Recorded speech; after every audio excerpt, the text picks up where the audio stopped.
it's just like this wave washing over me again and again. It knocks me down, and when I try to stand up, it just comes for me again. And I can't. It's just gonna drown me. No. No, it won't. How do you know? Well, because it can't all be sorrow, can it? I've always been alone, so I don't feel the lack. It's all I've ever known. I've never experienced loss because I've never had a loved one to lose. But what is grief, if not love persevering?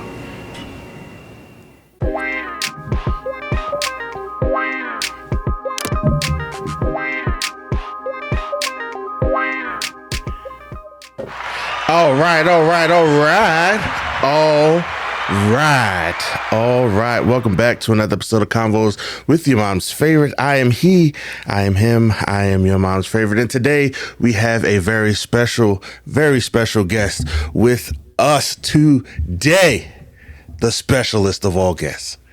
My cousin Greg is in the building. Greg, how are you? I'm blessed. I'm really excited to be here. I have been prepping all since Monday. Yeah. Catching up on everything. Because when you said when you brought today's topics to me, I was like, oh, okay, I haven't watched either one of those in a while. So it was crunch time, and I was locked in, and I had a lot of fun getting here today. And I'm good. Good. I'm good. Good. It is great to have you. And we are here to talk about things and stuff. Yes. And stuff and things and things and stuff. And I think before we get into, because I think once we get into the anime portion of it, we're just going to be there for a while, right?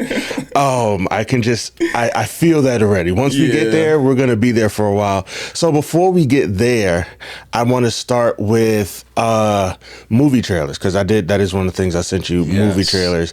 And because I remember your dad telling me that you do not watch movie trailers before going to see movies. Right. And an interesting conversation to have is whether or not that is 100% beneficial before you go see the movies. So, and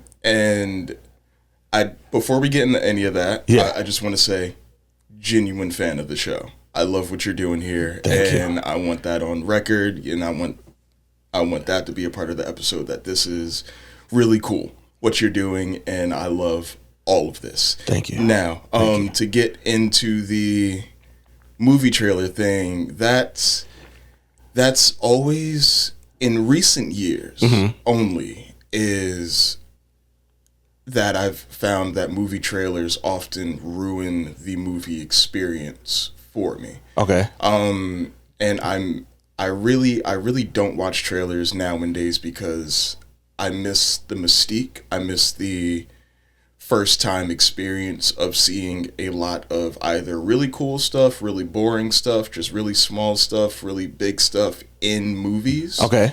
And I think it's so much, but it's like, I think with maybe today's people's attention span, or really locked down and all of that stuff, it's kind of like taken away from the movie experience. I remember, and I was laughing with my friend, I remember when growing up, like a movie trailer would be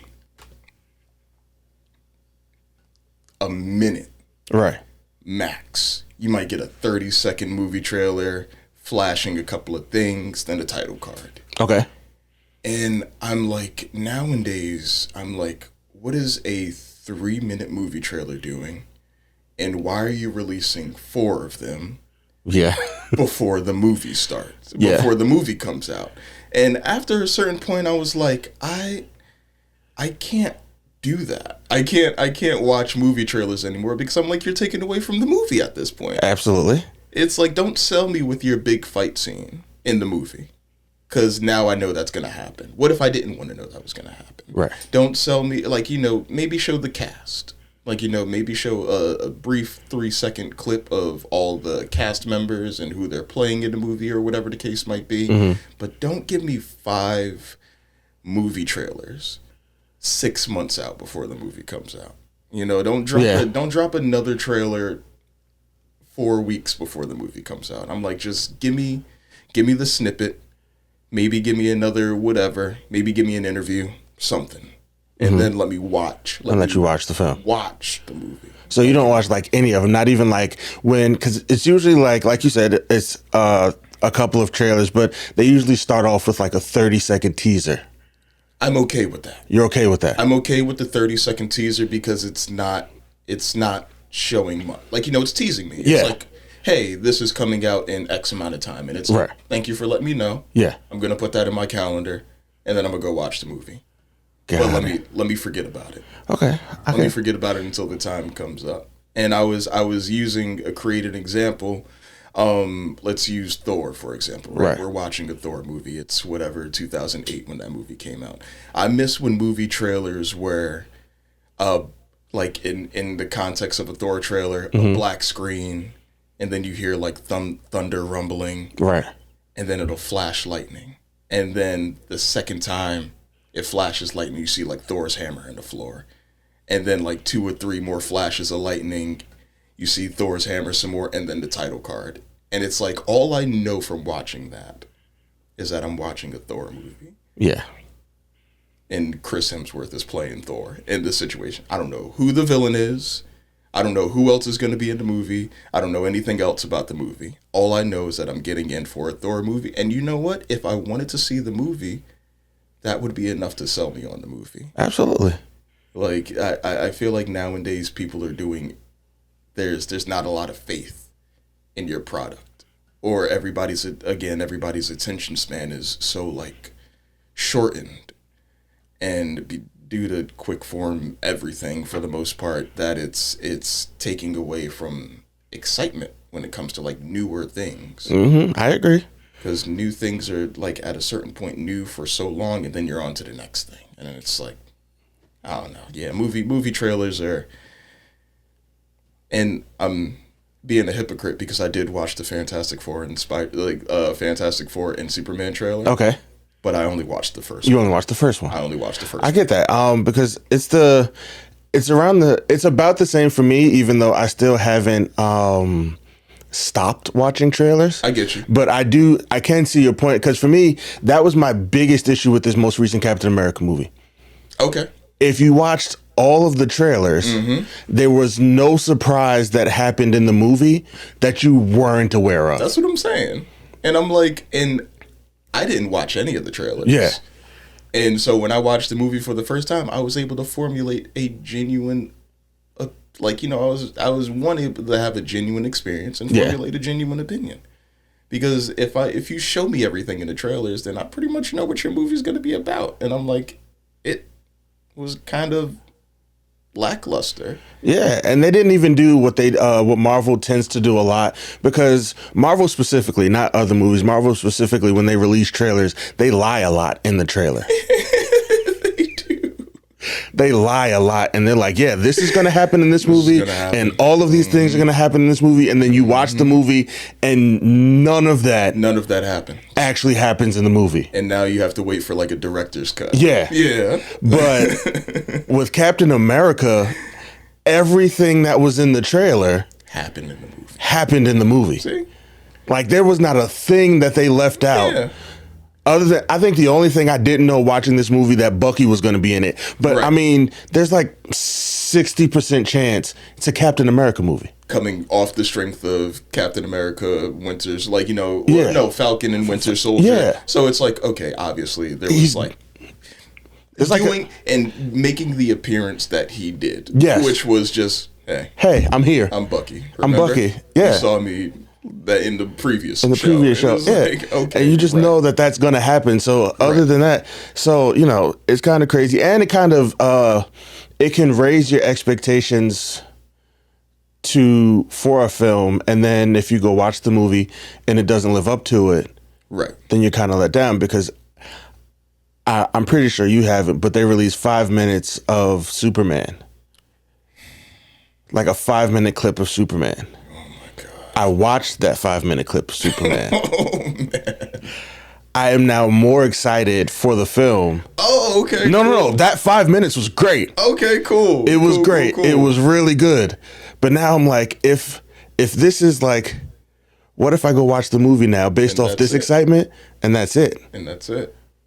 Because it wasn't even like they didn't show anything crazy. I'm not going to say anything because again, I'm going to let you keep your, Right. you know, ignorance of the film until you go see it. Right. Not going to ruin that for you. Okay. So it was like, it wasn't even anything major that they showed. Right. But it still just had me excited for all of the possibilities in this movie. Right. And I'm like, okay, this is great. But then if I go see the movie and I see what was possible and they don't actually deliver what's possible, Right. now I'm let down. And I'm like, what was all of this for? What was all of that for? Exactly.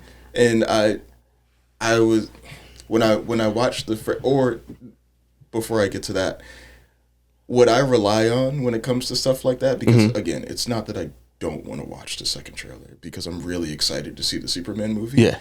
I rely or I kind of like make room for people that did watch the second trailer and go, it was great, and I'm like, that's enough. Yeah. That's enough. I'm like, it was great. I don't know what happened.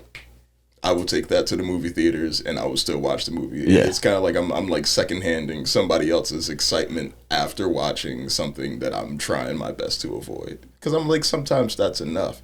And and to the first Superman trailer, I'm like, I was okay with not seeing Crypto.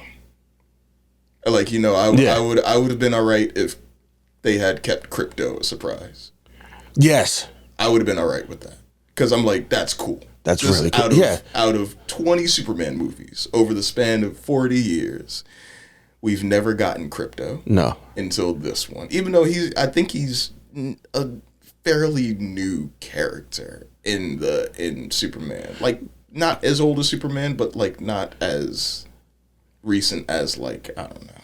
Yeah, like he's not something that like just came out like 5 years ago. Or even I think 20 years ago. Yeah. I think he's been around a little bit longer than that. Yeah. But it's the fact that they're finally like, and I'm not a movie director nor am I James Gunn, but it's like, why not Crypto? Nobody's done Crypto. We've seen a bunch of Superman movies. Nobody's done Crypto. Let's throw Crypto in there. Why not? And I would have been, or if they're gonna show Crypto, do the whistle. And then just when he was running through the snow, leave the snow cloud and then cut to something else. Because it's like that would have been that it gains your excitement without showing you anything. But now I know what Crypto looks like in the movie, and I'm like, because he got like Crypto got a lot of backlash because fans were just not happy with his design, and I'm like, what are you expecting a dog from a different planet to look like? And it's like it's 2025. We're far past the Airbuds and the Beethovens. Exactly. He's a super dog. We're gonna CGI a super dog. Let's be real here. Like he looks dog enough. Yes. That they put the Superman cape on him. He looks great. I thought he looked great. I think he looks amazing. Like I had no problem with I was like you. The fact that we finally get Crypto the Superdog in a movie. In a movie. Right. Like a major movie, too. Not like, the animated movies, because he's been in those. But like, we're finally, a live-action Superman movie is getting Crypto. You've got me there. Right. James Gunn is directing the movie. Yes. You've got me there. I was like, I'm in. You sold me. You mean the man who did 3 Guardians of the Galaxy movies, arguably one of Marvel's greatest trilogies. Right. You mean the guy who did the Suicide Squad, which was miles better than Suicide Squad. Right. Exactly. That guy? Yeah. I was like, is sure. You've told me enough. He could direct an AT&T commercial and I would be in. Yes. I would. Absolutely, I man. would be so in, because I'm like, yeah, dude. James Gunn, his contribution to comic book film has been so, like, for lack of a better phrase, like lively. Yeah. Like lively. Like I'm like his movies feel like comic books. Like Yes. reading his movies feel like reading a comic book, where you have the colors, you have the ultraviolet, you have hues, you have all of that stuff, you have layering and all of that stuff, and you still have the complexity, and you still have all of this. I don't know, you have the full package with his movies. As where I often feel like with comic book movies, they tend to lean into one thing or the other. Like with the Dark Knight franchise, It's a little too real. Yeah. It's a little too like Batman and Bane in what was that? The Dark Knight Rises. Yeah. The Dark Knight Rises. I'm like, they were boxing. Yeah. And I'm like, pretty much. I'm like, Bane is like a 7'2" luchador at that. Right. He's like, Hello. He's like a 7'2" luchador, and Batman is like a 6'2" beefy guy, and they were running through walls and buildings. Yes. And like Bane has broken Batman's spine over his knee, which I think they did in the movie. I haven't watched it in a while. They did nod to that, so it's like, okay, cool, but it's like it felt too real, and then like some Marvel movies feel like too cartoony. Or some like DC movies felt like too cartoony, like not the Snyder cut, but the first rendition of the Justice League movie. And I'm like, they kind of memeified Batman in a certain way where it's like he was like scared. And I'm like, listen, Batman could be losing 3 limbs and still unafraid, or he's not going to show you that he's afraid of the situation at hand. So it's like with James Gunn's movies, you have the comic book elements in the cinematography, but you also have the personalization and depth of the characters. So, and we saw that with Volume 3 of the Guardians of the Galaxy movie, which I don't like that series at all. But I loved the third one. The third one saved it. The third one saved it for me, because I'm like, oh, these are characters now. Yeah, he took he took his time with that one. Yeah. I'm like, these now we got the like, or it's like I wish he had taken that essence and applied it to the second one. Because the first one, introducing the cast and the characters, fine. Yeah. Whatever.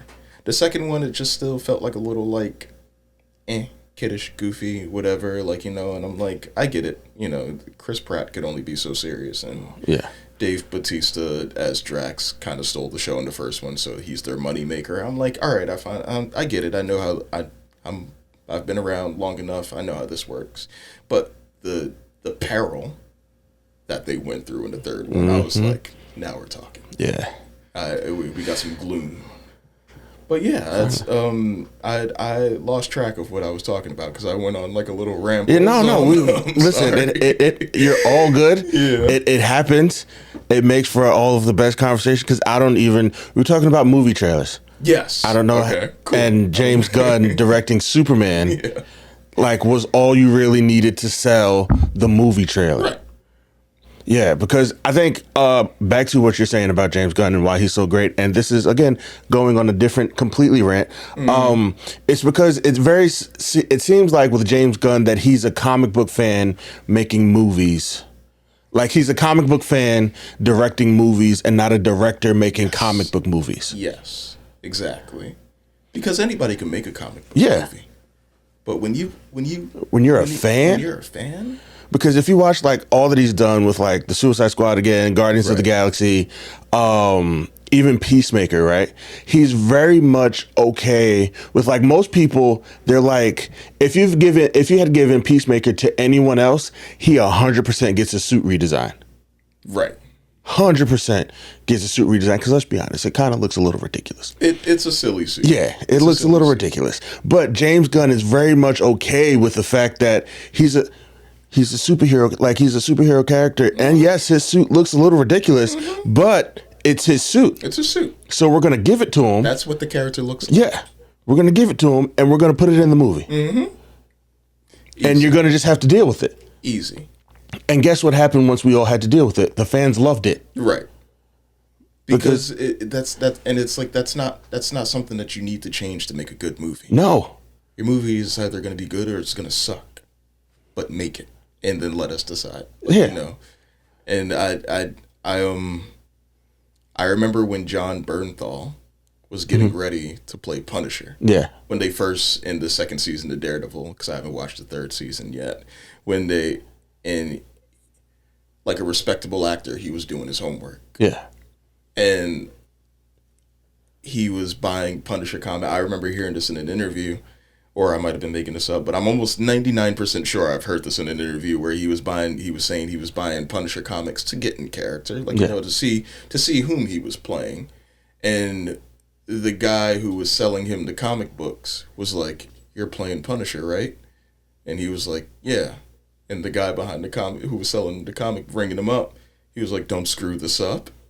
And I'm like, now we're talking. Yes. Because apply pressure. Yes. Apply pressure. Because John, even though if I were to pick anybody to cast as Punisher, it'd be John Bernthal. Absolutely. 1,000,000%. Absolutely. But, like, let's say John Bernthal wasn't John Bernthal. It's like he could have taken the Punisher, who is more or less John Bernthal, and taken him in any different direction. And it's like, we don't want that. We don't want that. We want you to bring the Punisher to the screen. Absolutely. Because we're watching it for him. We're watching Daredevil for Daredevil. We're watching Guardians for Guardians. We're watching Superman for Superman.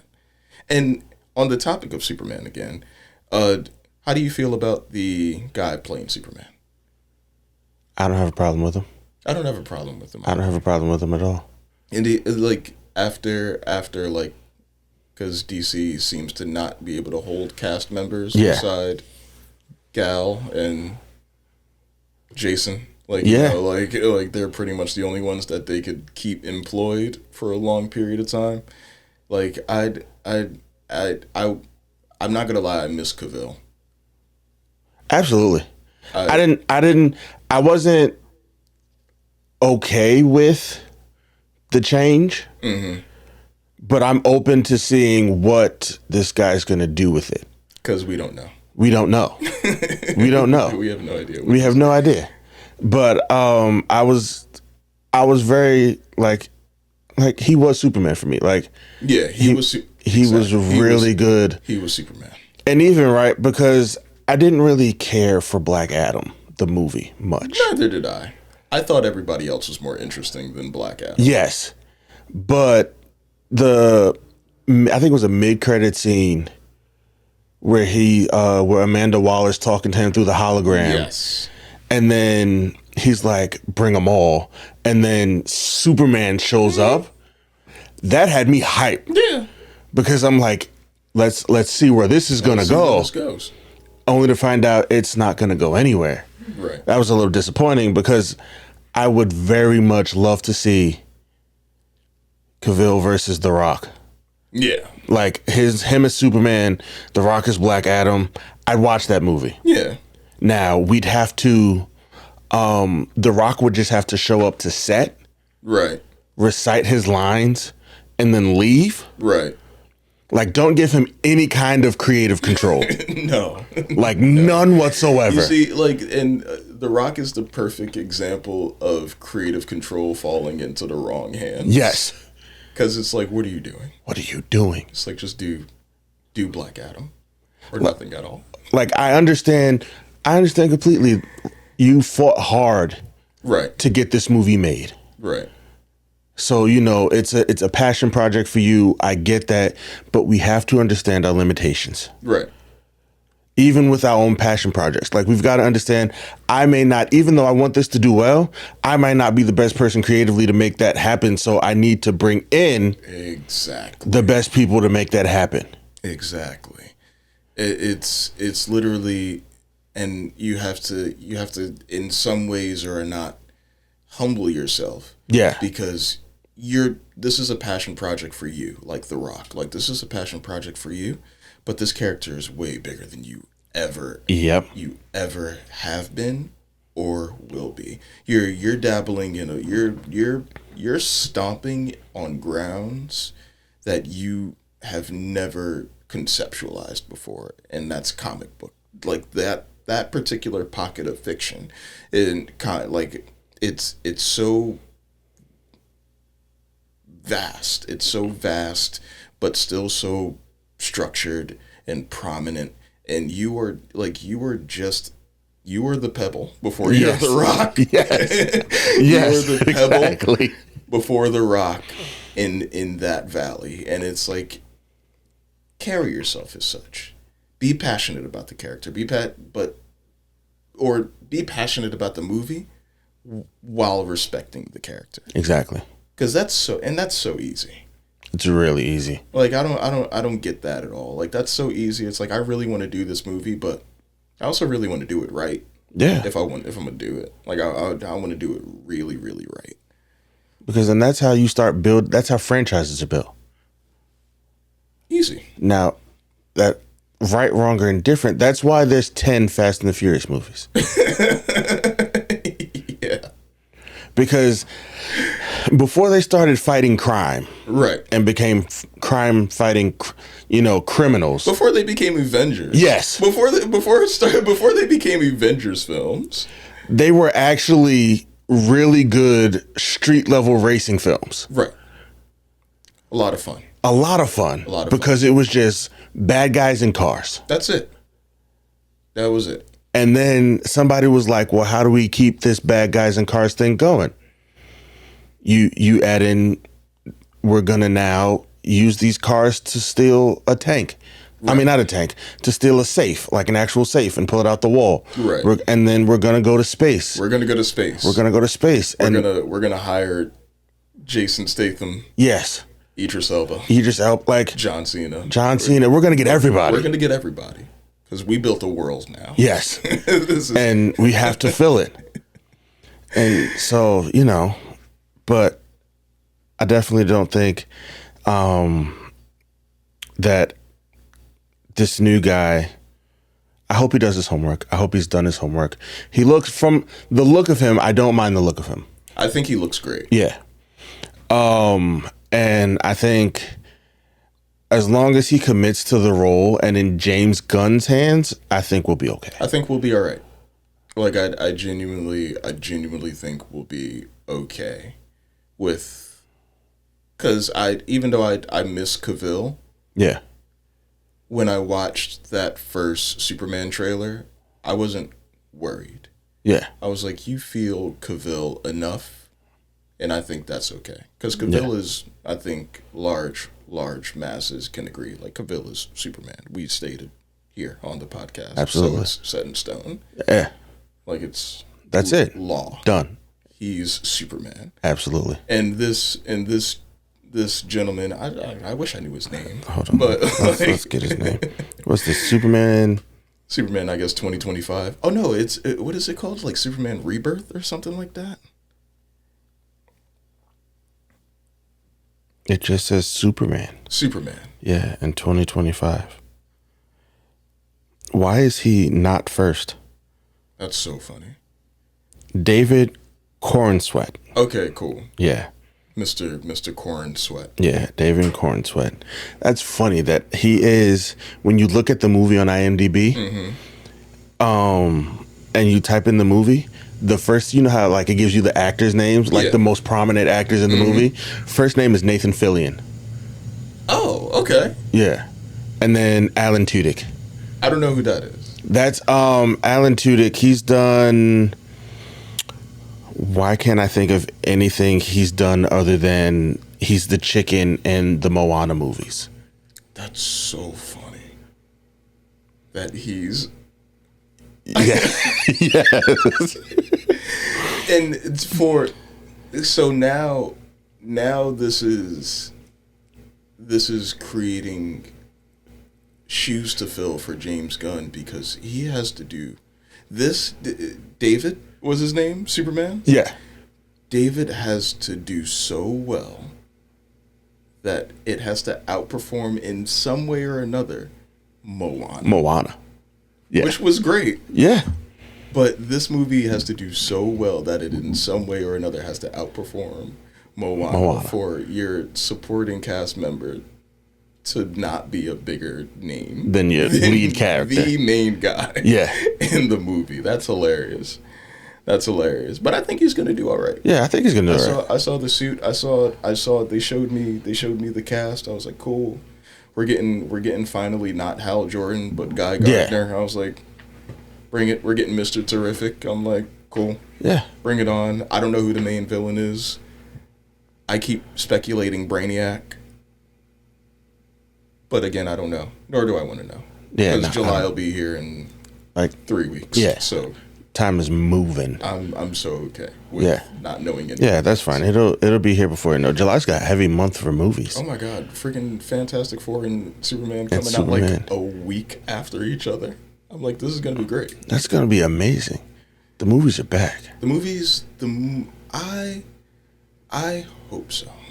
I hope comic book movies, because Marvel, comic book movies and Marvel have, after Endgame, oh man, Spider-Man has been keeping the lights on. Yes. Spider-Man has been keeping the lights on, but there's been like 8 other movies outside of the Spider-Man movie that have all just kind of went left or right or flopped in some way or another. Mm-hmm. And I'm just like, I miss when comic book movies reigned, because comic books just are kind of near and dear to my heart. So I enjoyed having a new comic book movie to be excited about. Right.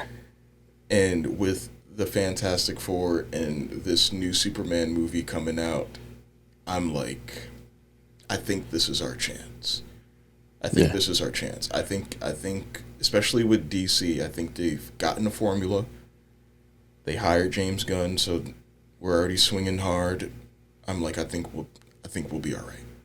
Yeah. Because they're already talking about Lobo and Jason Momoa playing Lobo. I'm like, now we're talking. Yeah. Now we're talking. Because I think like he was good at Aquaman. Mm-hmm. But I think he's gonna be better. I think he's going to be better as Lobo. Yeah. And to hear him in an interview say that that's who he thought he was auditioning for initially.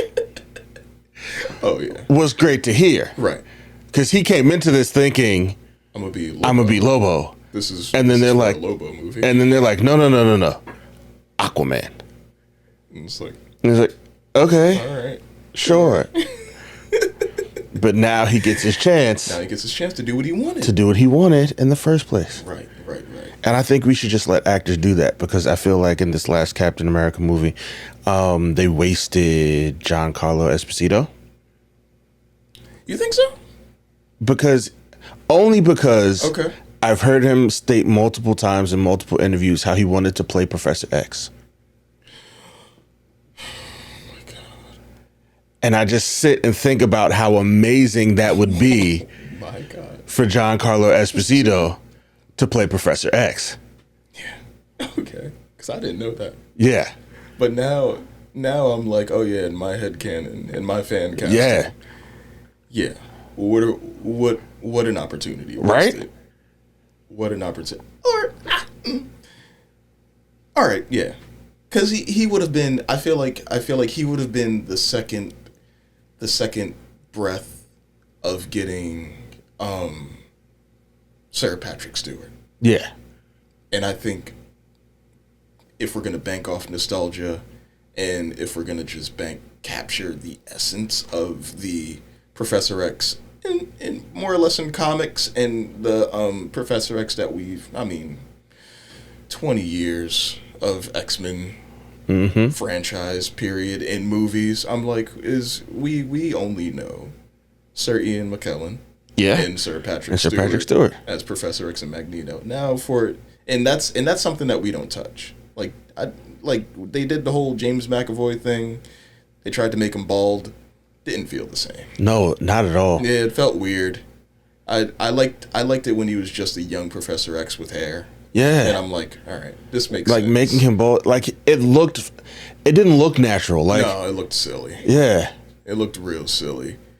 But Giancarlo Esposito being Professor X, all right, I'm in.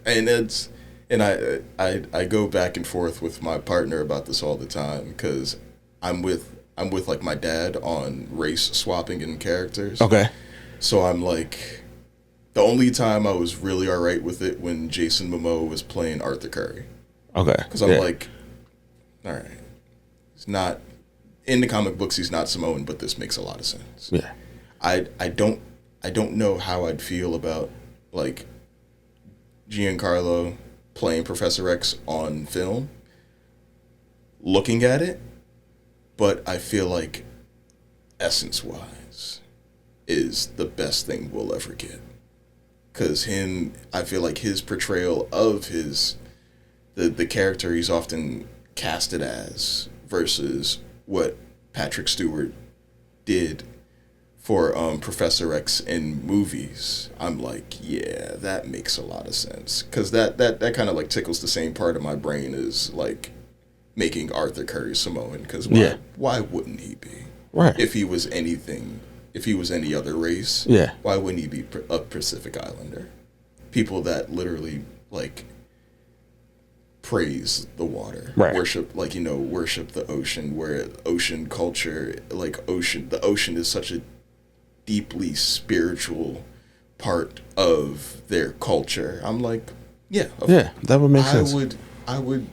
I would put $1,000 on blindfolded, and you told me Aquaman is what? I'd probably be like, well, a Pacific Islander if I had to make a guess. And yeah, sorry, like it's yeah. I think Giancarlo Esposito would do a great Professor X. But now you may never know. Then again, who knows? Who knows? Who knows? Who knows? Because Of with the multiverse now, the multiverse. anything's possible. Anything's possible. I have such a gripe with the multiverse. I'm like, something has to stick. Something has to stick, and it has to stay. Stop killing people and bringing them back. Stop going, well, it didn't happen over here, so Yeah. we could just go over there. Because since we're talking about it, Patrick Stewart, his Professor X died twice. Right. Once by Jean Grey, and who was by the second? Scarlet Witch killed him in the Multiverse of Madness. Right. And here he comes. And he's again. coming back again. In this most recent. Yeah, he's coming back again. What is this movie coming out? Next year. Yeah. Avengers Doomsday is next year. It's like here he comes again. Yeah. Reprising his role as Professor X. As Professor after X. dying twice on screen as Professor X. And I'm just like, listen, man. I'm like, take my money, but I'm not going to be happy about it. Yeah. Like, something has to stick. I think I would have even accepted if it was James McAvoy. Yeah. And what's his name? Michael Fassbender. Yes. Like, don't get me wrong. I am so there for seeing the OG X-Men back again. Because who wouldn't be? Right. Who wouldn't be? Like, because you're calling everybody. Ian McKellen, Patrick Stewart. I just heard that Halle Berry the ink is being written down for her to reprise her role as Storm. And then you've got what's my man who played Nightcrawler? Yes. I don't know his name either. But he's coming back. Nightcrawler's coming back. And not the Like Nightcrawler Nightcrawler. Not the Nightcrawler that they tried to give us in First Class and all of that. Yeah. No. X2 Nightcrawler. X2 Nightcrawler. Yeah. Because all I'm saying is the opening scene in X2 stands the test of time. is one of the greatest opening scenes in any movie. Just forget superhero movie. Yeah. In any movie. In any movie. And in reference back to a previous episode of the podcast, I'm listening to my dad, and he's talking about like how Kill Bill was his favorite movie, right? Yeah. And Kill Bill doesn't matter when it's on, he was gonna watch it. Right.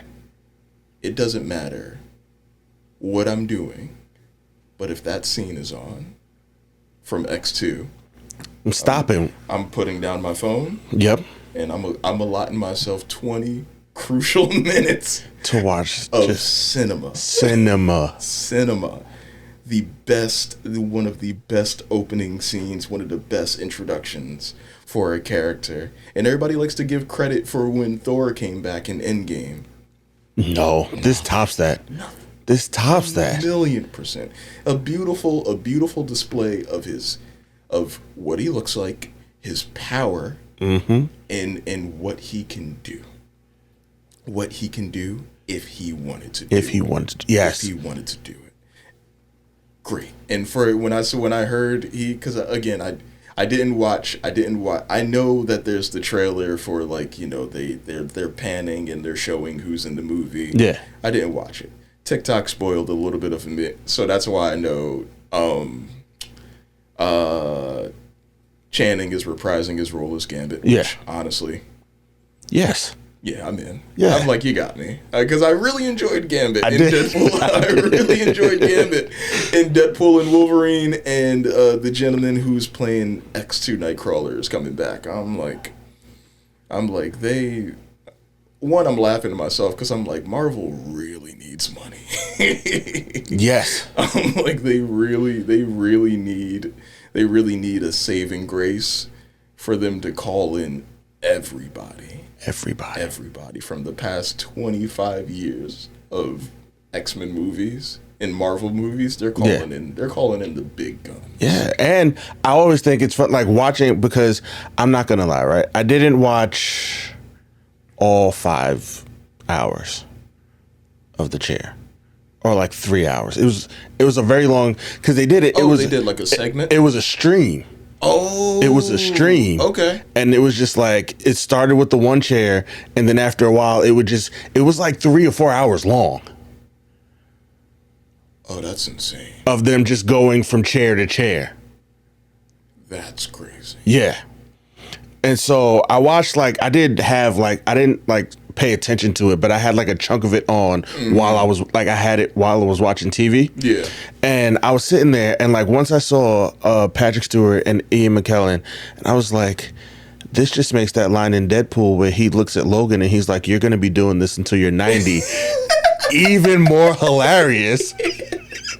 Because I'm like, fam, neither one, Patrick Stewart nor Ian McKellen, are the ages that they were when they did X-Men. Because we just said that was 20 years ago. And they were kind of older. They were kind of older. Then. I think they might have been like 40s, 50s when they did those movies.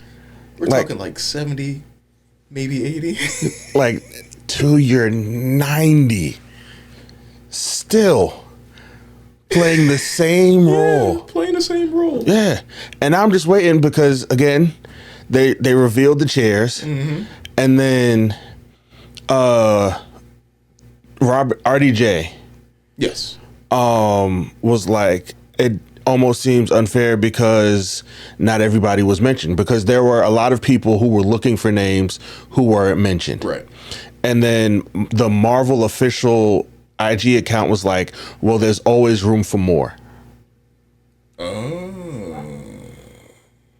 So it's very possible that they're gonna do like maybe another live stream with more chairs, or maybe we just gotta wait and watch the movie to find out who else wasn't mentioned is in this movie. Right. And I hope it's the later. Yes. Because they've already nostalgia baited me into. Yeah, like, I'm already watching you've done enough 5 times to get me to go see this movie. 5-6 times. Yes. Each time. Like, you've done enough to already. Yeah. I'm locked in. Posters. The moment tickets are becoming available, I am purchasing them. Yeah. I'm gonna buy a row, and I'm just gonna enjoy the movie in each seat while the movie is going on. You might be onto something. Like, I need space, okay? Need space. I need space. For acrobatics. Yes. Because if I want to do a cartwheel because of what I just saw on screen, I need space to do that. I need space. So, I definitely think they've done enough. So just let me find out while watching the movie and just speculate, because I love to speculate as to who else. It's become a thing with Marvel movies lately for me, just speculating who is going to be in this film, because now we can't just get a regular Marvel movie without some sort of surprise cameo in it. Right. I think they should go back to regular and like not do that as much. Why do you say that? Because now, again, it's like I've always felt that in intertwining everything, you've kind of like ruined the individuality of a movie. Because like when X-Men came out, even though like it might have taken place and like parts of it took place in New York, Spider-Man was right down the street. Like Tobey Maguire was right down the street while the X-Men were filming, but their worlds never crossed over. Like I get like, and now I don't have to watch, like I didn't have to go see Spider-Man 1 and 2 before I saw X2. Right. Because those movies had absolutely nothing to do with each other. Right. I love the fact, like, I want them to go back to that, because there are certain things in certain movies that I would skip. Okay. Because I've said it on this pod, and your dad used to kill me every time. Yeah. I would have skipped WandaVision. Why? Because neither one of them. As a fan, that drove me nuts. Cause like when you guys were talking about it, cause again, if one of the greatest stories in comic books ever, for it to be portrayed how it was, great. And this is from somebody I haven't watched any of it because I don't have Disney Plus. But I made sure to get somebody's Disney Plus to watch WandaVision, just because I knew the story that they were going to do. Where Wanda is essentially gone AWOL. And is like, I'm going crazy, and everybody's scared because they're like, she's not all here, and we've seen what she did with the No More Mutants, and we don't want her to accidentally eradicate all of existence. So it's like when I knew that they were going to do that story in kind of like a cute little fun, I guess they're called sitcoms, like sitcom style, or it's over the years, over the decades, the styles are transitioning. I was like, this is fun. And for it to, like, you know how it happened where there'd be glimpses where she'd wake up and then she'd go back because in her head it was the safe space. In her head everything was how it was supposed to be. How it was supposed to be, how she wanted it to be for herself. And it's great show. And when you guys were talking about it on the podcast, you were saying that, and I was like, what? What? I was like, this is great. Why would you skip it? It's just because, right? I don't doubt that, right? Okay, like I am not here to say WandaVision is a bad show, because it is not by any means a bad show. It's just that when it comes to characters and my favorite characters, Wanda and Vision are at the bottom. Fair. Okay. So for the two of them to have a show together, it's like, who cares? Who cares? Right? So, but I knew that in order to get to like this next part in the MCU, I had to watch it. So I watched it. I want to get back, and I want to get back to the part where, like, to the point where it's like I can pick and choose what content in Marvel I want to watch. Or where you're at. Where you're at in like this entire, because you're right. Like, how many Spider-Man movies we've gotten. I'm like, we should have seen Luke Cage, Iron Fist, Jessica Jones, Moon Knight. They all opt Daredevil. They're neighbors. Practically. But Spider-Man was Spider-Man. And that happened there. Nobody else was there. Nobody else was there. If we're being honest, that's kind of my issue with the current season of Daredevil. Okay. Because now that we've already established that this is all taking place in the same MCU, hey, there's a serial killer who's been murdering people. Mm-hmm. Where's our friendly neighborhood Spider-Man and all of this? Like, what's he doing? Especially because Daredevil needs help. He needs help. He needs help. He needs assistance. Yes. Why not call in? Why not call in on the Fist of Khonshu? He's the guy. He should be the ace up your sleeve. Yes. You probably might not need Spider-Man. Call in. Where's Luke Cage? Where are all of you? Where are your friends? Where are your friends? Like, take Spider-Man out of this, right? You on a team. You're on a team. You're the Defenders. You're the Defenders. Where are the rest of you? Where are the rest of the Defenders? That could maybe help. That could help you with, dealing with the fact that Kingpin is back. But hey, what do I know? Right. What do I know? But yeah, movie trailers, man. Right. Movie trailers. Movie trailers, man. Movie trailers. Because, that is what we were talking about. That is what we're talking about. We got to give ourselves a little bit of credit. We went back in there a little bit. Yeah. And then we just. And then there's just, what? We hard pass. Hard left into an open field. Yeah. But I mean, that's kind of what happens when when you're having good conversation. When you have a good conversation, it just goes places. But yeah, as you can see, if you look at the desk between us. Oh my God, we've been talking for an hour. Yes. Yes. Yes. And you know what? Honestly, thank you for that, because I love a good yap. No and problem. I love a good yap, and I need to do that more often, especially when it's stuff like movies and comic books and stuff like that. Because I'm like, I got my friends who come to me and is like, movies and comic books, and I'm like, listen, buddy, you don't want to open that door. Yeah. You got a day. You got a day, man. Don't come to me with 20 minutes of your spare time. Right. If you're talking to me about this, you better have at least an hour. Yeah. Listen, anytime you want to come here to do this, you let me know. No, for sure. And we because I feel the same. I'm like, I've just got so much just going on up here. Yeah, dude. And just to be able to sit down and talk about it. Yeah, man. It's like, it's. Why not be invested in stuff like that? Like, why not be invested in and passionate and excited about stuff like that? Like, everything else is so doom and gloom that it's like, and you want to talk about 24/7. It's like, that's 24/7. Give yourself this, like, I love this space. I love this space, and I love that, because for the audience, we've known each other all of our lives. Yes. And I was really excited. I was really excited because I'm like, I've known Mo and Uncle Kenny and Lee and Aunt Lorraine for so long. I'm like, I don't think I've ever had a conversation about something with you guys. And I was like, this is my chance. So I bought props. Yeah. Because especially listening to the podcast, like, Uncle Kenny's episode is my favorite episode.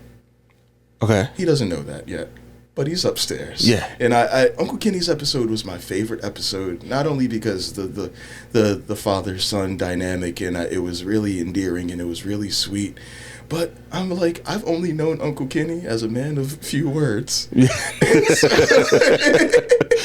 And so for him to talk, and I've known him to be a man of few words, but also very, very, very intelligent and very, very have such deep perspective. Mm-hmm. And, like, I guess to say it in fewer words, a man of few words, but not of little thoughts. Right.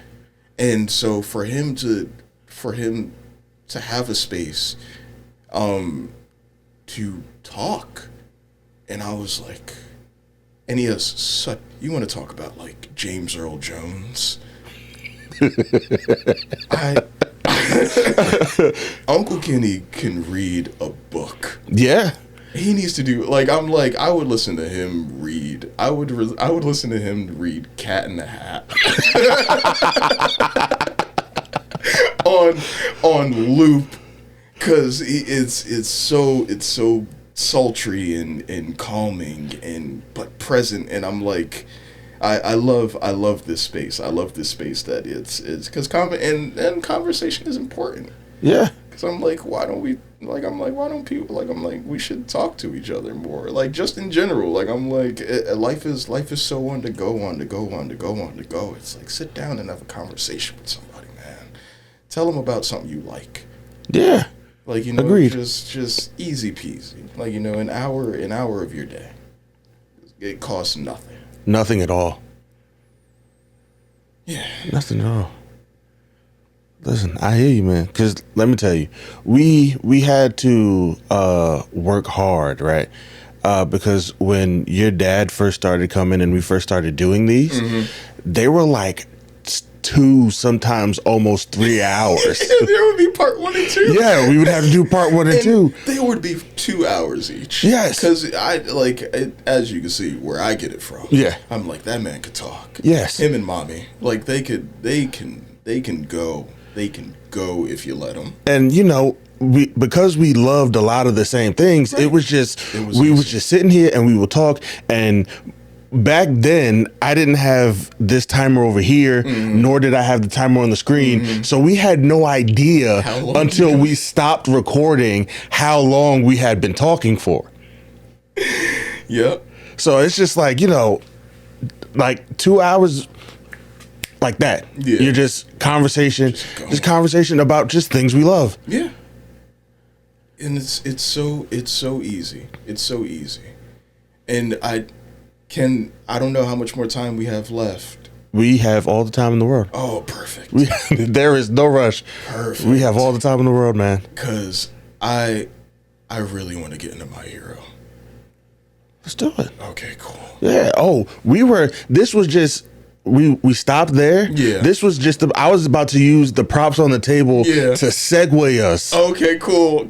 I'm sorry, I'm getting ahead. Yeah, Like, no. All good. We were about to segue I'm a guest, but into my hero. Oh, please. Your last name is Huggins. Your name is on the cup. You're a host. I know, right? Please, you are a host. I know. I'll make the joke off camera, but it's like not a serious bone in a Huggins body all across, all across the bone, like all across the board. Yeah. And again, like another thing I wanted to like, because now I'm just as many roses as I could give to this podcast is like, my dad was a really good actor. Yeah. Like, you look at him, he's on his couch, his glasses are on, he's in his phone. A man of few words. Mm-hmm. And I'd have to look at people and I'd go, oh, the fool you are. Right. Like you have no idea who that man is who's sitting so quiet. You have no idea. He's probably plotting. There's probably a scheme brewing in his head, in that shiny bald head. Yeah. Right now, he's such a cartoon, and I like. Again, I'll jokes off camera about it, but it's like, yeah, no, it's used. I loved this podcast because I'm like that's daddy. Yeah. That's daddy, and I'm like, if you ever want to meet my father, anybody, Yeah.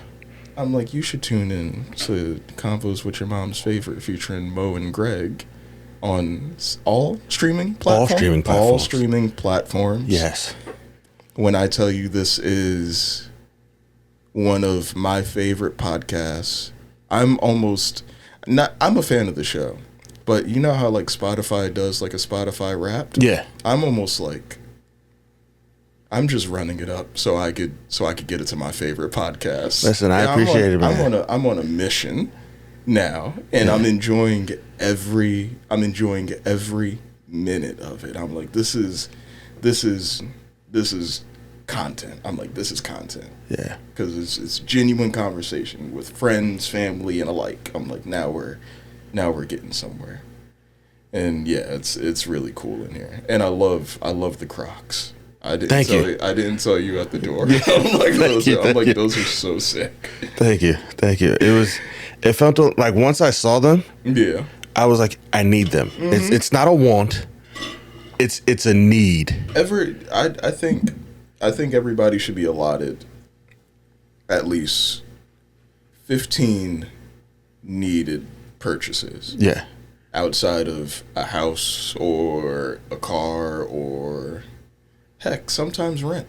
Right. Like if I had not $50 to spare, and in between making rent or like 17, 20-inch all night pop, I'd question it.